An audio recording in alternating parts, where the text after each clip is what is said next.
The Last Walk. Charlie was a golden retriever, the kind of dog that made everyone smile. His fur, once bright and golden, had turned silver around his muzzle. He had spent 13 years by his owner Emily's side, through childhood, heartbreaks, college, and her first apartment. No matter what happened, Charlie was always there, his tail wagging, his warm brown eyes full of love.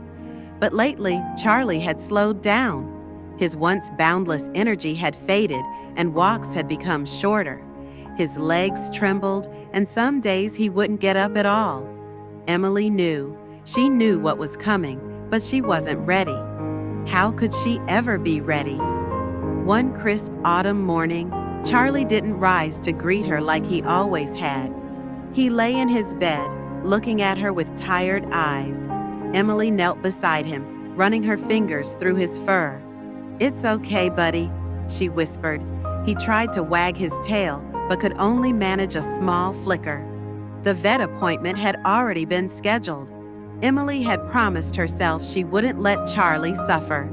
She carried him to the car, his body lighter than she remembered, and drove in silence.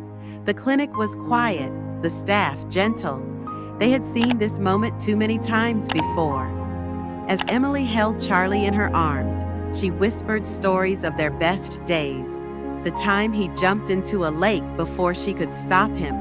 The nights he curled up beside her during storms. The mornings he greeted her with slobbery kisses. She told him he was the best boy. He always had been. Charlie let out a slow sigh, his body relaxing as the vet murmured soft words. Emily felt the weight of his head in her hands, the warmth leaving him, and she sobbed into his fur. That night, her apartment felt emptier than ever. No paws clicking against the floor, no soft breathing at the foot of her bed. Just silence. But as Emily lay there, she could almost hear him. His collar jingling, his tail thumping against the floor. And in her heart, he was still there. He always would be.